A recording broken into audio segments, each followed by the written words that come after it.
Hey folks, Greg Marchand here. Welcome to another episode of the Virtual Instructor-Led Training Program brought to you by the Service Sales Academy. I hope everybody's off to a great 2018. I know some of you are struggling with some exceptionally chilly weather this time of year, and so I thought maybe it'd be a good time to talk about selling batteries. Now, batteries sound like something really silly to talk about selling because in the really cold weather, they're super easy to sell. But that's my point. You see, I think batteries are great.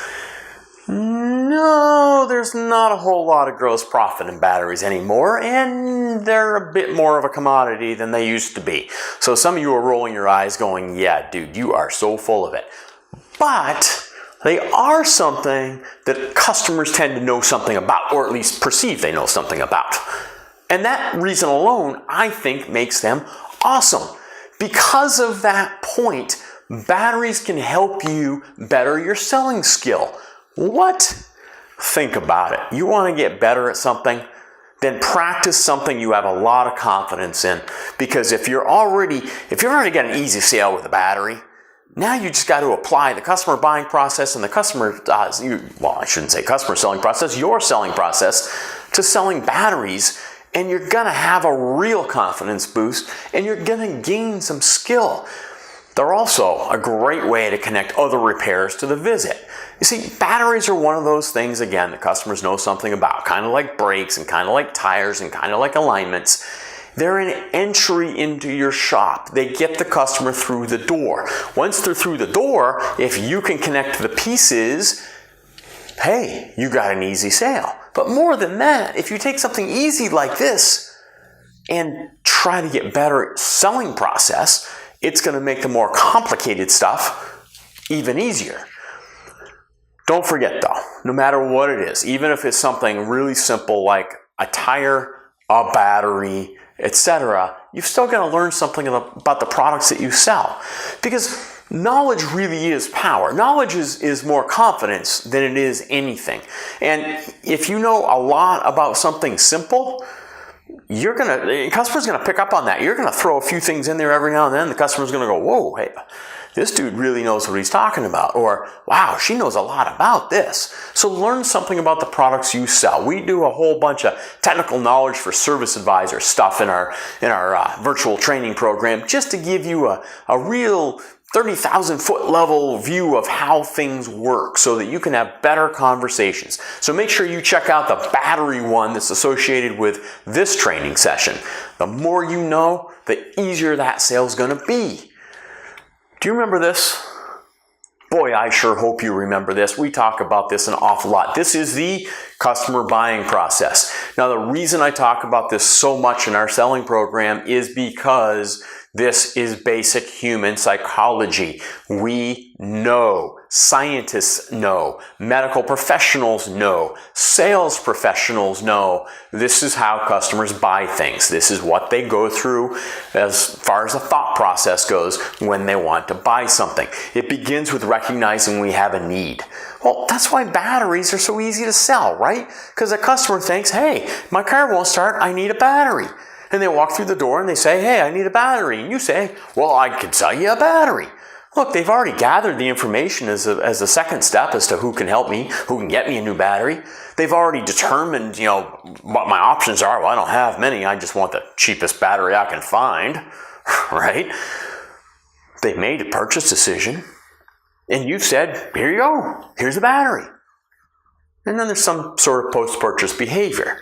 Well, this is the customer buying process. As a salesperson, as a customer service professional, you need to influence this buying process even with something as simple as a battery. Yes, it should be crazy easy. And there aren't too many things that could really go wrong with all this. If you sell the customer a battery, they should be happy. Right? Except what? Except when it's not a battery, right? Except when that need recognition as the first step of the buying process led them to the conclusion that I need a battery, and really it wasn't the battery they needed. They really needed some diagnosis and then some other sort of repair. So even with batteries, things can go wrong.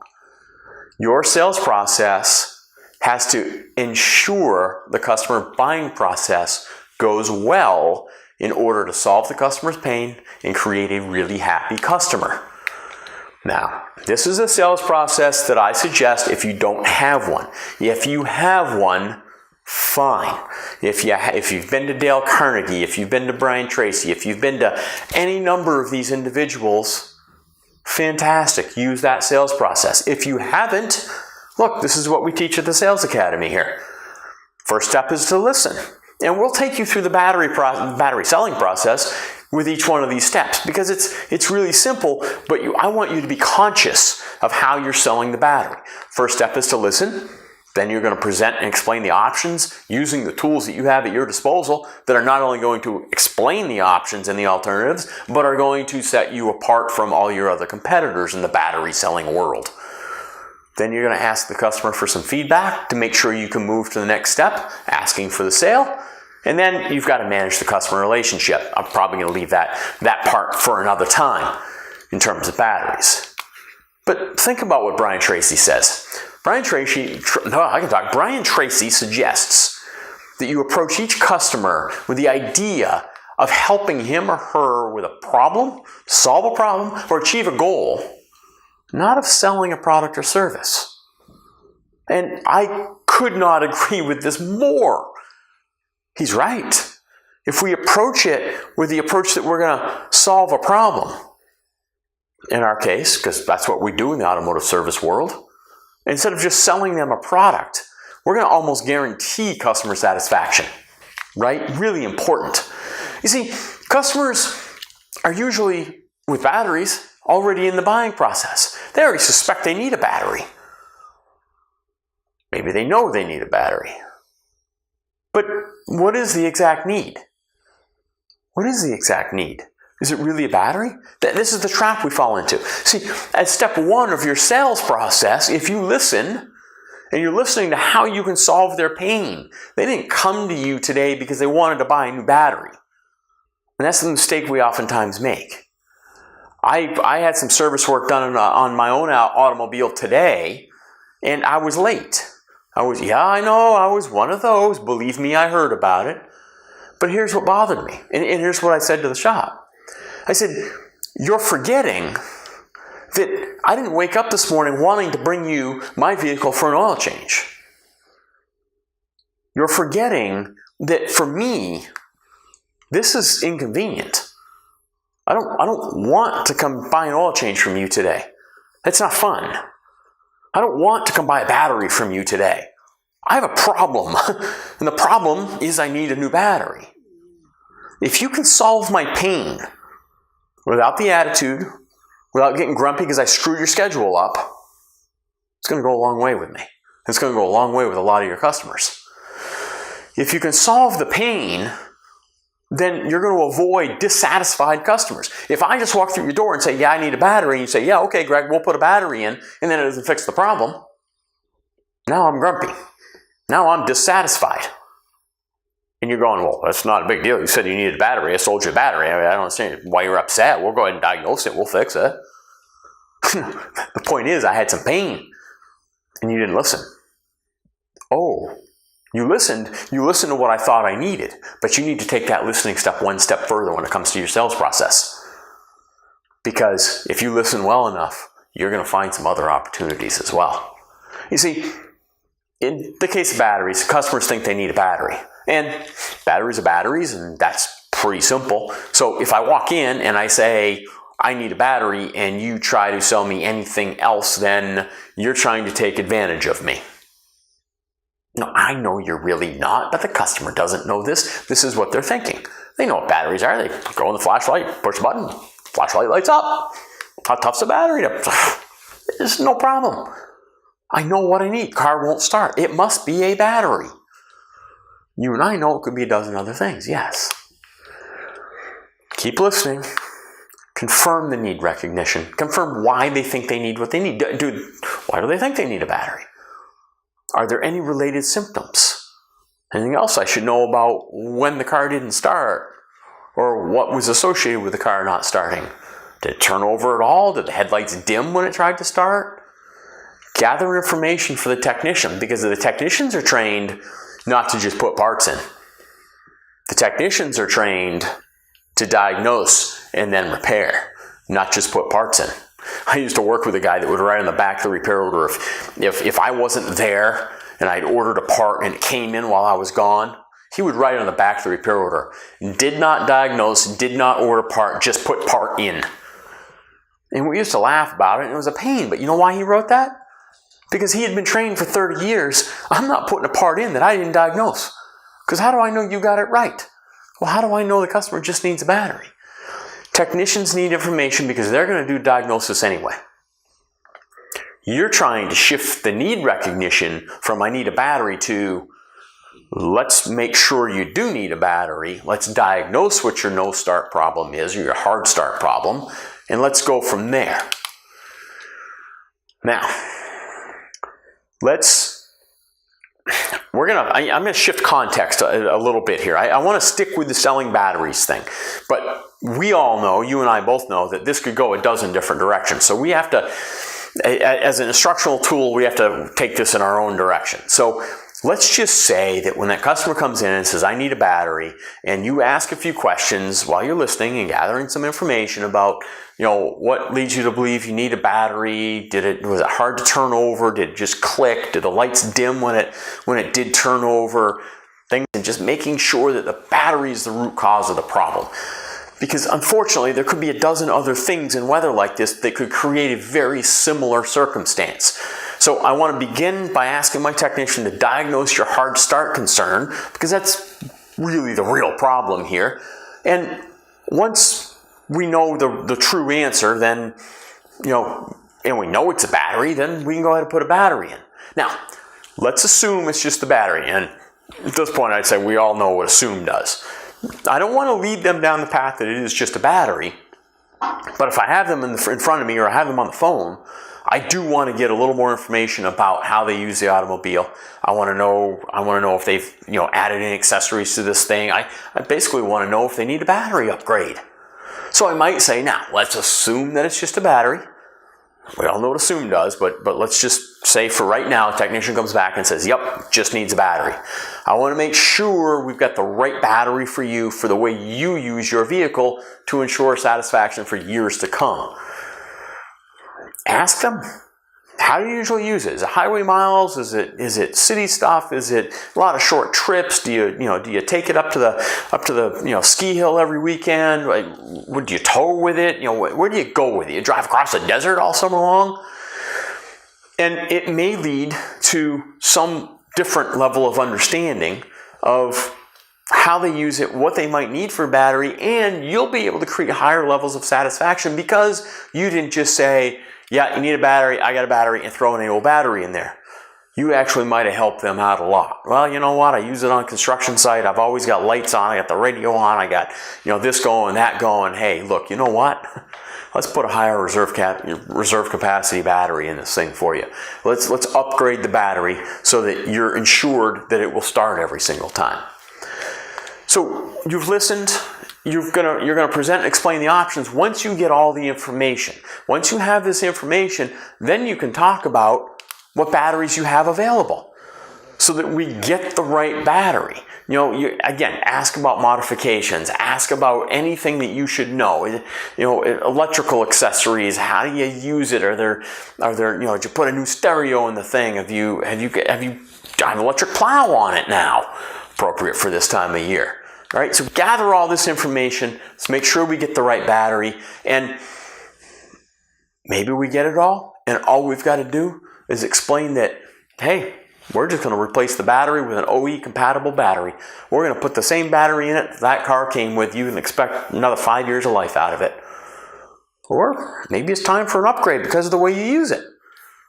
The customer may also just want to know what options they have, that maybe they're just shopping price. Don't hate them for shopping price. You do it too, and you do. But gather the information that shows the customer you care, and that there's a little more to this than what they might think, and then provide them some options. Once you provide the options, or while you're providing the options, I should say, don't forget to use Virtual Vehicle. use virtual vehicle. It's got a kind of a cool, weak battery animation in there. So you can show them what the battery does at 100% charge and 50% charge and 20% charge, etc. And it's a fun animation. It doesn't show you a whole lot about batteries themselves, but it gives the customer something to visualize now, because honestly, maybe they've never even seen their car battery. Use product brochures that you have, that your parts suppliers will provide you. Use any posters you have. Use any written material, print material that you may have. And don't forget, folks, use your warranty. You've all, as a TechNet shop, you've all got a 24,000 mile, 2-year warranty that you offer your customers. Some of you are using the 336 warranty. You know what? Customers don't always associate that with batteries. All right? Some of you may have battery warranties, prorate battery warranties. But use your warranties to differentiate yourself and make yourself more competitive in the marketplace. Maybe it doesn't even differentiate you. Maybe it just puts you on par with everybody else, but the customer's here in front of you and you seem like a nice person. Whatever it takes, use your animations, use virtual vehicle, use your warranties to present those options. Once they're there, ask the customer for feedback, and there's a bunch of ways you can do it. But make sure you have the information, make sure you've explained the options, and then say to the customer, okay, based on everything you've told me, so here's my recommendation. Based on what the technician tells me, the fact that we just need a battery, here are the options, and here's my recommendation. Ask for feedback by suggesting your recommendation based on the information that you gathered, and then say to the customer, how's that sound to you? Any questions about that? Any concerns you may have? Look, most of the time you're asking for the sale right now anyway, right? So you might combine these last 2 steps and you might say, okay, Mrs. Smith, Johnny Q technician here has confirmed exactly what you already knew. Just need a battery today. Here's a couple of options you have, but look, based on what you've told me of how you use a vehicle, I'm going to recommend an original equipment battery. Whatever, it's $129.99. Technician's all ready to put it right in. I just want to confirm with you that we're okay to go ahead and do that for you. And if they have questions or concerns, they're likely to voice them at that time. But you've gathered enough information, the customer feels confident now. You've let the technician diagnose so the technician can come back and say, hey, look, you know what, boss? The battery's, it's marginal, but boy, those terminals are shot, man. They are corroded all to heck. We need to put cable ends on this thing and a new battery in it. Okay, so here's my recommendation. Yes, ma'am, you do need a new battery. You also need some terminal ends. Those are what connect the electrical wires to the battery, and those 2 things together will ensure seamless operation for the next 5 years. Can I go ahead and get that done for you? It's $129.99 installed. Boom, there we go. We listened. We presented and explained the options. And by the way, after we listen, that's when the diagnostics happen, right? Generally in that sales process, we kind of leave out that car disappearing into the shop. But you listen, you gather the information, the car goes out to the shop, it comes back with the technician's recommendations, and then you move on to presenting and explaining the options. Once you've explained the options, you ask them for feedback. How does that sound? Any questions, any concerns? You're just basically trying to make sure you got them all the information that they needed to make the purchase decision. So then you ask for the sale, and in this case, we're asking for feedback and the sale.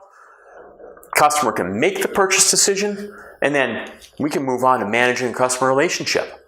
So here's a quick word track you could try out. You might say, okay, I'll have my technician confirm it's just the battery that you need today. And if so, I'll have him install the product we've just discussed. This is assuming you've had the battery option discussion. Otherwise, you'll hear from me if something is different than what we thought it was. Oh, and I'll also have them do that free courtesy inspection that we offer to all of our customers just to make sure everything is operating just fine and up to your standards.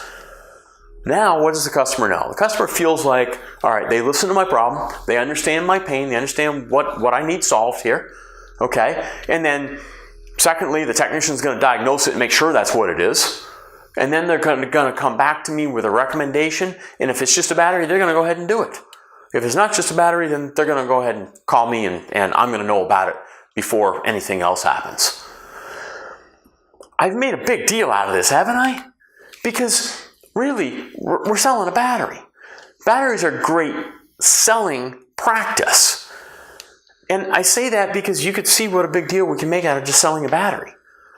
All right, but if you practice all of that, if you begin attaching battery to your customer buying process, and you begin attaching your sales process to the battery sales process, and it's something that's you're already guaranteed a sale, then you're going to get better and better and better at it. So you're taking an easy sale, you're getting a little bit of technical knowledge to grow that, because this is a great place to add technical knowledge to this process, because it's going to be an easy sale. So you know your stuff now. You understand the customer buying process, and you've thought about it in terms of the battery, and you've thought about how the sales process is going to influence the buying process. You know your selling tools. You know how to use your selling tools, virtual vehicle, your nationwide warranty, maybe your roadside assistance program, maybe any battery warranty program you offer. And you're going to follow the sales process. And if you do that with something as simple as a battery, you're going to get really, really good at selling, because that repetition with a success every time is a real confidence builder, and it's a real skill builder. Look, if you want to cut to the chase with selling batteries, the one thing I would say to you is listen to the customer and identify the true need. The true need sometimes is just the battery. Other times in really cold weather, it's not just the battery.